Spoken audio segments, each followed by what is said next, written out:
Hi అండి, welcome to Ammu cook vlogs. అన్నం పప్పు లేదా సాంబార్లోకి అదిరిపోయే సైడ్ డిష్, ఎంతో క్రిస్పీగా టేస్టీగా ఉండే బెండకాయ వెల్లుల్లి కారం ఫ్రై ఎలా చేయాలో చూద్దాం.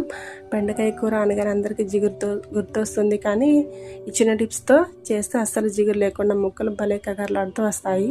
దీనికోసం ముందుగా ఒక 1 కేజీ దాకా బెండకాయలు తీసుకొని నీట్గా కడిగి తడి అస్సలు లేకుండా ఒక పొడి క్లాత్తో తుడిచి ఆరబెట్టుకోవాలి.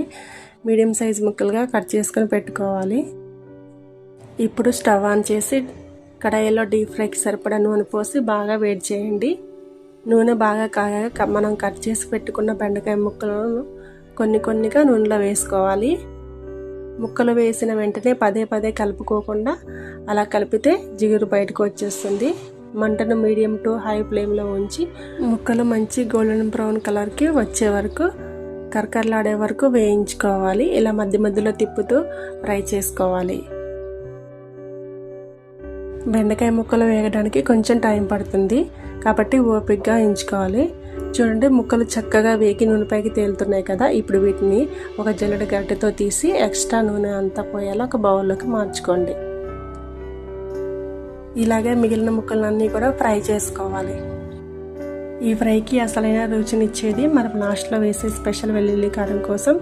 దీనికోసం ఒక మిక్సింగ్ బౌల్ తీసుకొని 1 టేబుల్ స్పూన్ జీలకర్ర, ఒక 10-15 దాకా వెల్లుల్లి రెబ్బలు, 2 టేబుల్ స్పూన్లు కారం, ఉప్పు వేసి అంతా మిక్సీ పట్టుకోవాలి. దీనిని మరీ మెత్తగా కాకుండా కొంచెం కచ్చాపచ్చాగా దంచి పక్కన పెట్టుకోండి. ఆ వెల్లుల్లి ఫ్లేవర్ కారానికి పట్టి భలే సువాసన వస్తుంది. ఇప్పుడు బెండకాయ ముక్కలని ఫ్రై చేసిన అదే నూనెలో ఒక చిన్న కప్పు పల్లీలను వేసి దూరగా వేయించుకోవాలి. పల్లీలు చక్కగా వేగి పటపటలాడుతున్నప్పుడు వాటితో పాటు కరివేపాకును కూడా వేయండి. కరివేపాకు నూనెలో పడగానే మంచి వాసన వస్తుంది. పల్లీలు కరివేపాకు క్రిస్పీ కావగా నూనెను తీసి మనం ముందుగా వేయించి పెట్టుకున్న బెండకాయ ముక్కల్లో వేయండి.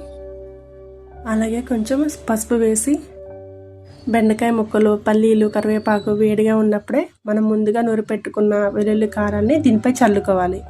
వేడి మీద వేస్తేనే ఆ వెల్లుల్లి ఫ్లేవర్ కారం ముక్కలకు బాగా పడతాయి. ఇప్పుడు ఈ కారం అంతా బెండకాయ ముక్కలకి, పల్లీలకి బాగా పట్టేలా మెల్లగా టాస్ చేస్తూ కలుపుకోండి. ఇలా చేస్తూ కలుపుకోవాలి. ఇలా చేతితో మరొకసారి కారం అంతా కూడా ముక్కలకి బాగా పట్టేలాగా కలుపుకోవాలి.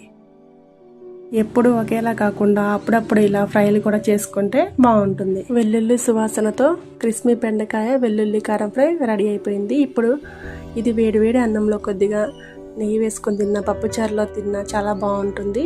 మీరు కూడా ట్రై చేసి ఎలా కుదిరిందో కామెంట్స్లో చెప్పండి. అలాగే మరిన్ని టేస్టీ రెసిపీల కోసం అమ్ము కుక్ వ్లాగ్స్ని సబ్స్క్రైబ్ చేసుకోండి. Thank you for watching.